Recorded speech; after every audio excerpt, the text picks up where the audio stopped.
తెలంగాణకు రావాల్సినటువంటి అనేక రకాల కార్యక్రమాలు ఇప్పటికే అమలు చేశాం. అది రామగుండంలో విద్యుత్ ఉత్పత్తి కేంద్రాలు కావచ్చు, వరంగల్లో రైల్ మ్యానుఫ్యాక్చరింగ్ యూనిట్ అక్కడ మరి కేంద్ర ప్రభుత్వము దానికి సంబంధించి మరి అనేక రకాలుగా అక్కడ కోచ్ ఫ్యాక్టరీలు కానీ, కోచ్లు కానీ, వ్యాగన్స్ కానీ, రైల్ ఇంజన్స్ కానీ మ్యానుఫ్యాక్చరింగ్ కోసం ప్రధానమంత్రి గారు స్వయంగా వచ్చి శంకుస్థాపన చేశారు. మళ్ళీ ఇంకా మా కోచ్ ఫ్యాక్టరీ ఎక్కడ అంటాడు ఆయన.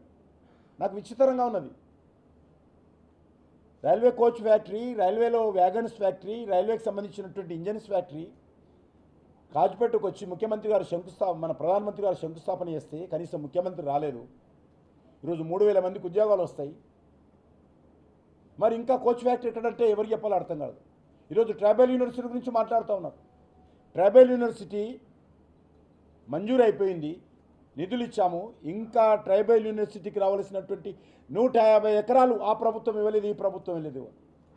అయినప్పటికీ కూడా టెంపరరీ క్యాంపస్ ఓపెన్ చేసి కేసీఆర్ మంత్రివర్గంలో ఉన్నటువంటి మంత్రులతో కలిసి నేను స్వయంగా టెంపరరీ క్యాంపస్ను మరి ప్రారంభించడం జరిగింది, స్వయంగా ములుగులో వెళ్ళి. ఇంకా ట్రైబల్ యూనివర్సిటీ ఎక్కడ అంటాడు. నిధులు 900 కోట్ల రూపాయలు మంజూరు చేశాం. ఈరోజు అంతేకాదు, జిఎస్టీ నష్టపరిహారం కింద సుమారు 7,000 కోట్లు ఇవ్వడం జరిగింది. విభజన చట్టంలో ఉన్నటువంటి అందించినటువంటి స్పెషల్ ప్యాకేజీ 2,250 కోట్లు.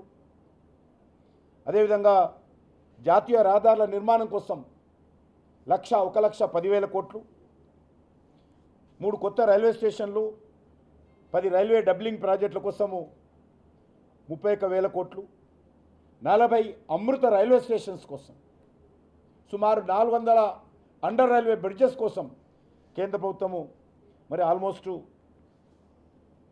ఎంఎంటీఎస్ సెకండ్ ఫేజ్ కోసం కావచ్చు సుమారు 50,000 కోట్లకు పైగా ఖర్చు చేయడం జరిగింది. ఇంకా కొన్ని ప్రాజెక్టులు ఖర్చు చేయబోతున్నాం. ఇంకా ఒక సికింద్రాబాద్ రైల్వే స్టేషన్ కోసం 719 కోట్లు, కాచిగూడ రైల్వే స్టేషన్ కోసము మరి నాంపల్లి రైల్వే స్టేషన్ కోసము 327 కోట్లు, చెర్లపల్లి న్యూ రైల్వే స్టేషన్ ఇప్పటికే పూర్తి అయిపోయింది 250 కోట్లు, రైల్వే మ్యానుఫ్యాక్చరింగ్ యూనిట్ ఏదైతే కోచ్ ఫ్యాక్టరీ కావచ్చు, రైల్వే వ్యాగన్ కావచ్చు, రైల్వే ఇంజన్ల కోసం కానీ 521 కోట్ల రూపాయలు మంజూరుతో భూమి పూజ చేశాము. పనులు వేగవంతంగా జరుగుతూ ఉన్నాయి. ఒకసారి వరంగల్ వెళ్ళినప్పుడు చూస్తే తెలుస్తుంది అది. అదేవిధంగా ఇంతకుముందు చెప్పినట్టు 40 ఆదర్శ రైల్వే స్టేషన్లు అది జరుగుతూ ఉన్నాయి. రామగుండం ఎన్టీపీసీ ఆధ్వర్యంలో మరి 1,600 మెగావాట్ల పవర్ ప్లాంట్ 10,998 కోట్ల రూపాయలు ఖర్చు చేశాము. అది తెలంగాణ ప్రజలకు డెడికేట్ కూడా చేయడం జరిగింది. అంతేకాకుండా ఈరోజు